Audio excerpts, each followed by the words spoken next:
The clip hit 10 million views in 6 hours. Not because of a meltdown. Not because someone cursed or stormed off set.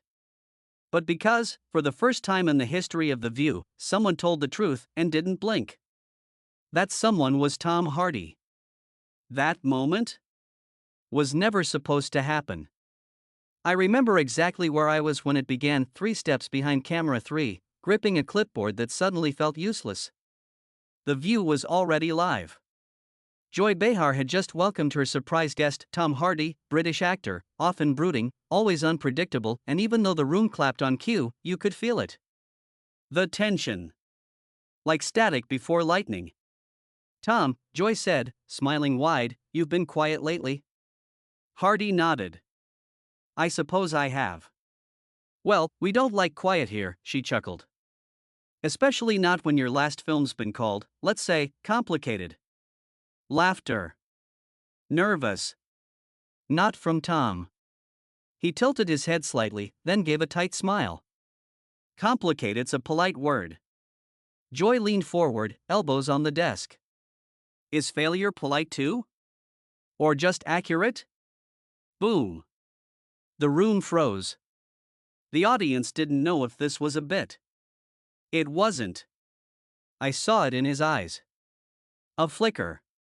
Something shifting. "I'm not sure what failure means to someone who's never taken a risk," he said, his voice flat, quiet. Joy blinked. "Oh, I've taken plenty of risks. I just don't pretend silence is depth."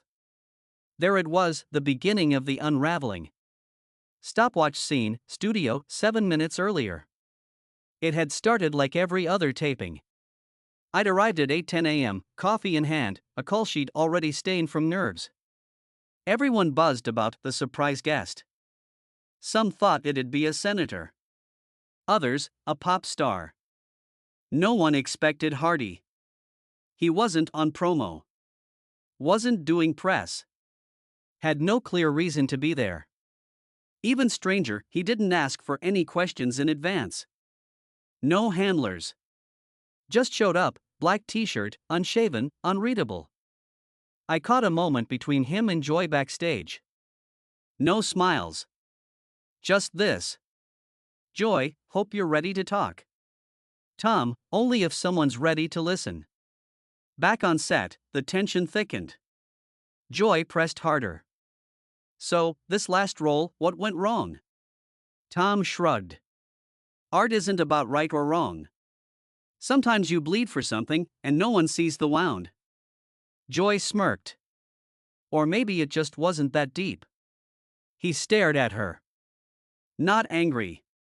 Not defensive. Just still. "You know what's funny," he said. "Even when I say nothing, I still sound more honest than half this table." Gasps. One co-host coughed. Another shifted uncomfortably. A studio tech glanced at the control room, waiting for anyone to call a cut. No one did. Joy narrowed her eyes. "Is that meant to be clever?" "Tom, no. Just clear." At that moment, I forgot I was supposed to be working. I wasn't a PA anymore. I was a witness. I watched something crack, not just on screen, but in the very idea of live television. It's supposed to be messy but managed. Authentic but edited in real time. This wasn't manageable. Joy, ever the pro, tried to bring it back. "Well, Tom, we appreciate raw honesty. But we also appreciate entertainment. So let's have some fun, shall we?" "Favorite co-star?" He raised an eyebrow. "The one who didn't ask me to fake it." "Any names?" He just smiled. "You'll know her when you meet someone real." Firecracker, the moment of impact, 5 seconds that changed everything. And then, the moment that went viral. Joy leaned back. "You know, for someone who says so little, you really think you're saying something profound." Tom looked right at her. And said, slowly, "Maybe that's the problem. Everyone's so busy talking, they forgot how to listen." Dead silence. Joy opened her mouth, then closed it again. The co-host to her left stared at her coffee like it might save her. The segment ended 30 seconds later. But the story was just beginning. As the show cut to commercial, I heard a producer whisper into their mic, "Clip that. We need it online in 15." I watched Tom walk off the set. Not smug. Not victorious. Just done. He glanced at the studio crew. His eyes passed over mine. We locked for half a second. I saw something there, not anger. Relief. Like a man who'd finally said what everyone else was too scared to say. What happened after the cameras cut was never supposed to be made public. But I was there. And once you hear what was said behind closed doors, you'll understand why this moment changed everything. The cameras cut. The music played. The audience clapped politely. But the silence in the studio? It was deafening. Tom Hardy had just dropped one of the most raw, unscripted moments in daytime TV history, live, unedited, impossible to ignore. But what happened after the applause? That's where the real story began. We were still technically on break when the fallout started. Not chaos, not yet. That would come later. But something subtler, sharper. I saw it in the body language. Crew walking faster. Producers talking quieter. Studio assistants, usually glued to their monitors, suddenly more interested in facial expressions than camera angles. Tom Hardy had left his mark and left the stage. Not in a storm. Not dramatically. He just stood up, nodded once at the other hosts, and walked off. Joy Behar remained seated for a full 10 seconds after he was gone. Frozen. Her hands folded neatly in front of her like she was trying to decide if she'd just been insulted or handed the best TV of her career. Then she stood up. I trailed behind, clipboard in hand, pretending to be busy. But really, I was listening. Two producers flanked Joy as she moved down the hallway. "That went differently," one said. Joy raised an eyebrow. "Did it?" "I mean, yeah.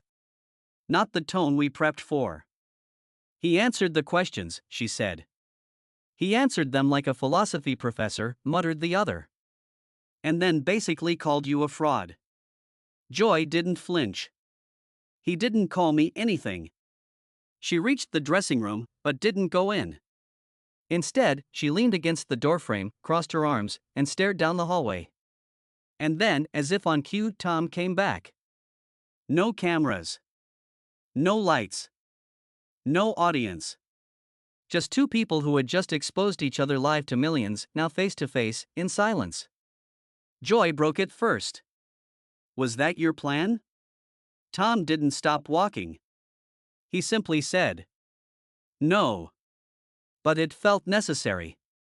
Joy stepped toward him. "You could have waited for the post-interview. You could have told me off camera." He turned then, expression unreadable. "Then it wouldn't have mattered." "You embarrassed me, Tom." "No," he said. "You embarrassed yourself. I just didn't let you get away with it." The words hung there like smoke. No shouting. No drama. Just surgical honesty. I shouldn't have been standing there. I should have walked away. But something kept me rooted. Because what I saw wasn't ego. Or revenge. It was reality. Something people like me, people behind the curtain, forgot still existed. That two human beings, stripped of cameras and edits, could still say exactly what they meant. Joy finally dropped her arms. "Do you think you won that exchange?" Tom paused.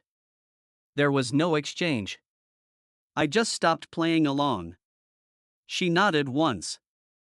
Slowly. Almost with respect. "You know what this does to us?" "I know what it does for your ratings," he replied. And with that, he turned and walked away for the last time. By the time I got back to my desk, the clip had already hit the internet.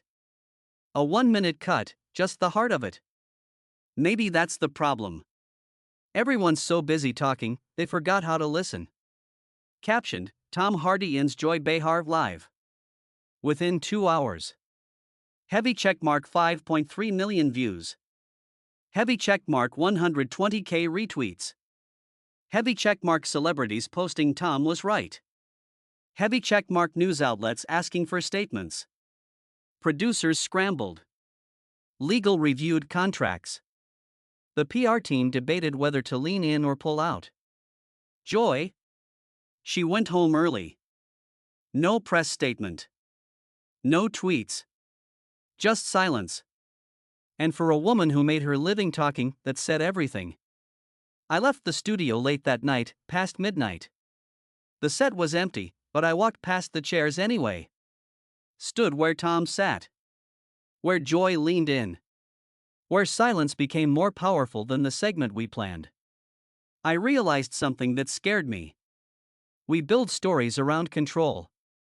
Edits. Angles. But the most unforgettable stories? Happen when no one's in control. That day, Tom Hardy wasn't a guest. He was a mirror.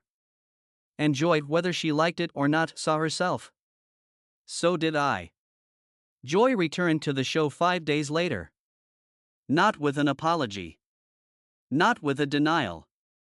She opened the segment by saying this. Sometimes, someone comes on this show and reminds us what honesty looks like. I don't like how it felt. But I respect what it was. The audience applauded, not wildly, but genuinely. It wasn't a surrender. It was a signal. She'd been changed by it. And me? I started writing again. Not cue cards. Not segment notes. Stories. The kind that can't be cut or reshaped to please. Because once you see what real truth looks like, you can't pretend it doesn't matter anymore.